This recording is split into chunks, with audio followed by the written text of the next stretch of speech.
Hello, beautiful ladies. It's Leanne Vanderlight from the Well Women's Map and Uplift Health Coaching. I wanted to just do a quick video and talk to you about pelvic floor. Right. So, as we're maturing, we sometimes can be affected by a weak pelvic floor muscle. Right. So it's a muscle like any other, and it needs to be worked and strengthened. It I know, on the contrary of popular belief that sit-ups and things like that work, they don't.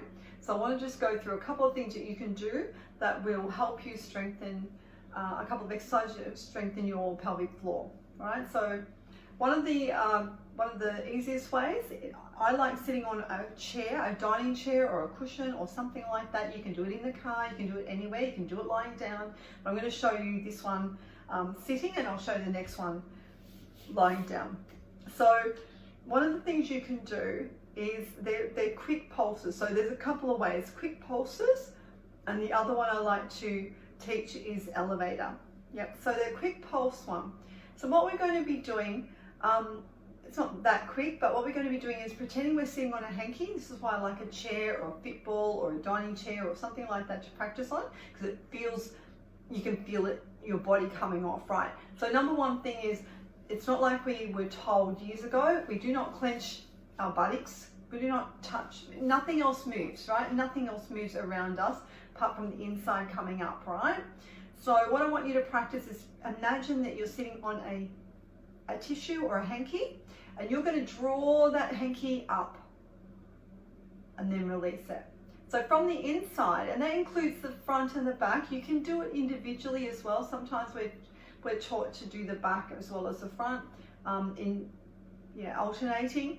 I'm just going to work on the front, but you'll find the back will come a little bit with you too. And like I said, we're not clenching the outside or our buttocks, right? So it might take a while to practice this. So we're sitting on the hanky. Imagine we're drawing it up from the inside. So you're drawing from up towards your tummy, and then you're releasing it, relaxing. All right, we're going to try that again.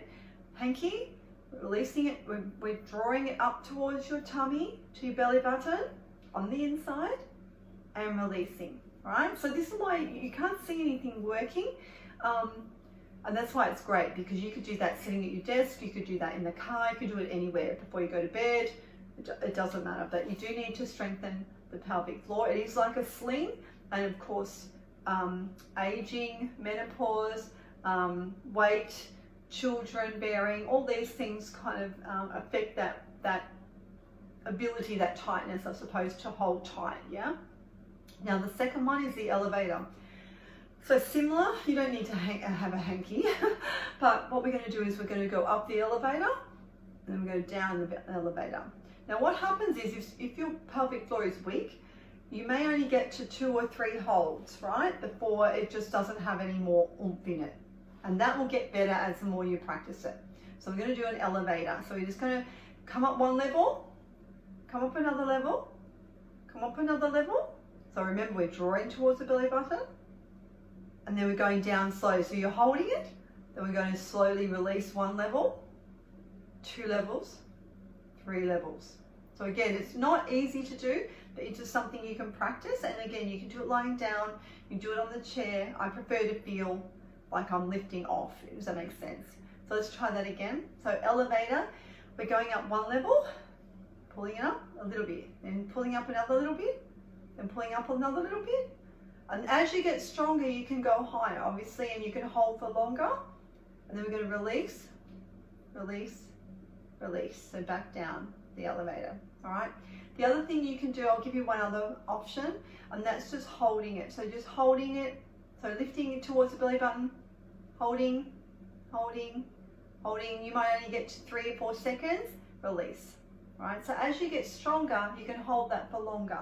So that's what I would, they're the most easiest ways to work on the pelvic floor muscle and contracting it and releasing it. But yeah, it is something that can be improved. If you're struggling with that, if you're really having a lot of trouble, you may have to go and see a specialist or talk to your doctor about that. But for now, if you can practice the exercises if you don't think you've got any serious issues going on, just by strengthening the muscle and the sling that holds everything together, will help you keep everything neatly tucked away. So you don't want anything to fall out. So, right, I know that's terrible advice, isn't it? But that's what I want you to do. So just practice using that. Like I said, we've got the 3 ways, which is the hanky, just sucking it up, holding it and letting it go. The elevator, bringing it up levels, and control. And then just the hold and holding for, 3 to 5 seconds. And as you get stronger, you may do that longer. So as your muscles get back into shape, you'll have more strength and more power, and you'll be able to sneeze and cough without any trouble. Or maybe not star jumps, because star jumps and skipping tend to be difficult for some women, so that can be a problem. And running, if you wanted to be a runner. So some things you need to work on if you're going to enjoy those activities. All right, I will catch you later. Bye.